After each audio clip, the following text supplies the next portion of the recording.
So I've always had mixed feelings about Halloween. When I was a kid, our church did these harvest festivals where we played a bunch of games. I ate way too much funnel cake, and then we did like 5 minutes of trick-or-treating afterwards. As I got older, I didn't really see the fun in it. I mean, who likes to pretend that there's something other than themselves?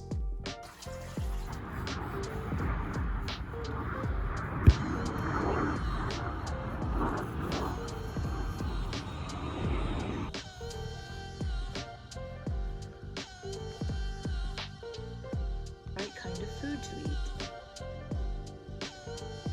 Manatees are herbivores, meaning they eat plants.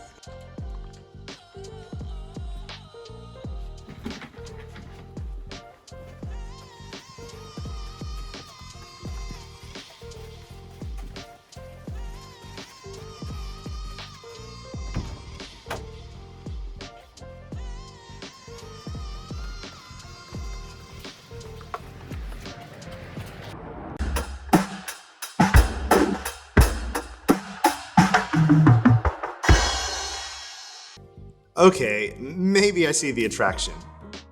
In 1984, the year I was born, the most common costume was Ghostbusters. In 2002, Hermione from Harry Potter was the most common. 2014, Anna from Frozen, and last year, it was Spider-Man. You starting to notice this trend? We all have this feeling inside that if for one night we can be a superhero, a defender of the spiritual world, or even loved? Wait, why would anyone want to be Anna when you could be Elsa? Anyways, masks are what define us, right? We wear our mask when we're at youth group, or our school mask when we're at school, or our friend mask when we're with our friends, and only on the rarest occasions do the masks really come off. I mean, deep down, if you're anything like me, there's this feeling that if I really let people see the real me, they probably won't like me at all. The truth of the gospel says that we can be exactly who we are, and God accepts us. No masks, no costumes. In fact, recognizing the flaws is central to our understanding of our need for Jesus. So why don't you take a minute and think about some of the masks that you wear.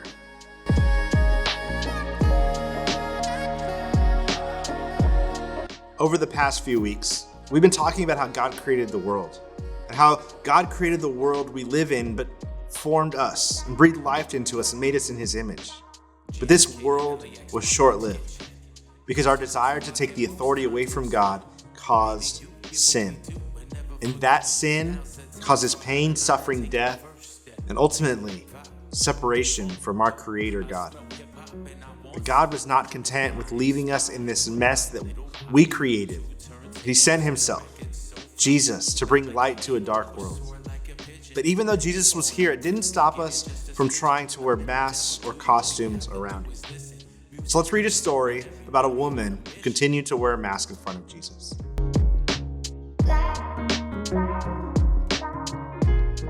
It seems that John's trying to contrast these two characters.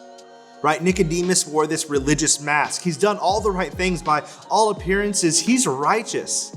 And then there's this Samaritan woman. She's born into the wrong family. She's had multiple husbands and alone. But Jesus recognizes both of their masks, and he asks the woman for some water. She responds with her first mask. She wonders why he's even talking to her, right? But it's obvious that all people matter to Jesus, and so there's some significant cultural things going on here.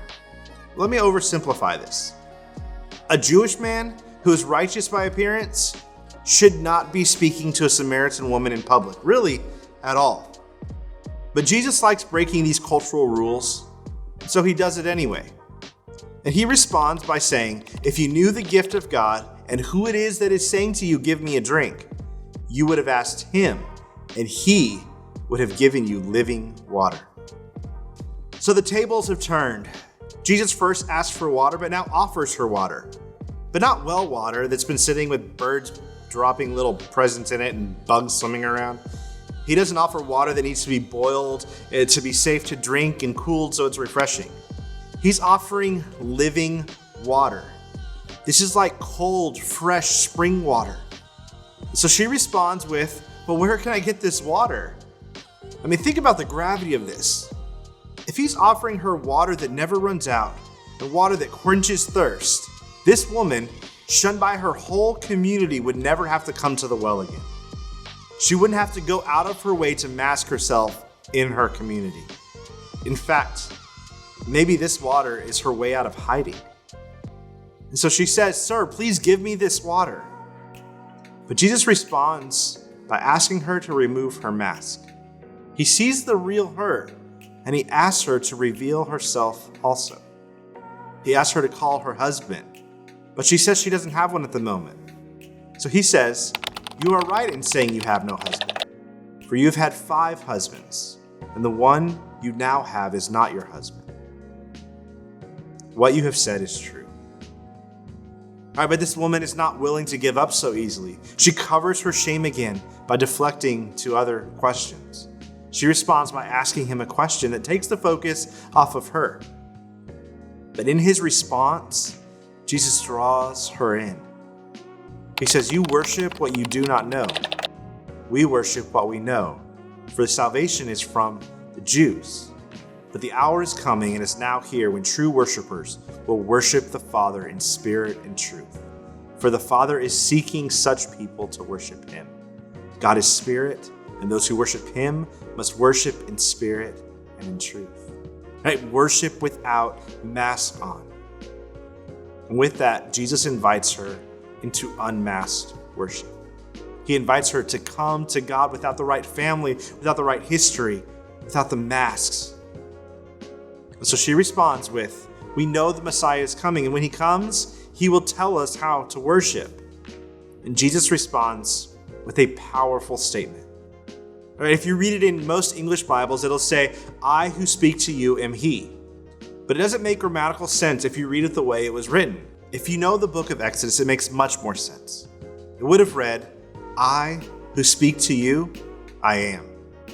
This points back to another experience where a masked murderer is hiding out in the desert and begins talking to a burning bush. And when the burning bush identifies itself as the voice of God, Moses asks what he should call him, and God responds with, "You can call me, I am." If you're paying attention here, you understand that Jesus is making a claim that he and God are the same. 2 stories, 2 mountains, same God. And Jesus isn't coming to bring physical water, but something bigger and deeper and more lasting. You see, this Samaritan woman is unmasked, and her deepest need is not her husband. It isn't the water that she seeks. Her deepest need is spiritual, and it's the same for us. Unmasking our true self reveals the deep spiritual need that we are broken sinners in need of a Savior. Take a minute and answer this question. What are people's deepest needs, and how does Jesus meet them?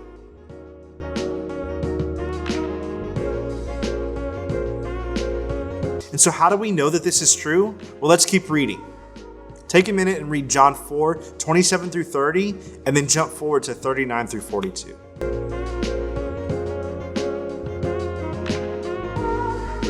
You see, the woman responds by going and telling everyone about this Messiah, and many come and put their faith in Jesus because of her testimony. Here's what is so amazing about this story. Jesus confronts a woman in her sin, and he extends her grace and mercy. She then responds by believing in him and telling others. We too are called to share Jesus with others. How often do we feel like we have to have it all together before we can share Jesus with people? How often do we put up our mask and tell them that they don't need to wear a mask anymore? Maybe instead, we remove our masks and tell them that when we did, Jesus loved us anyway.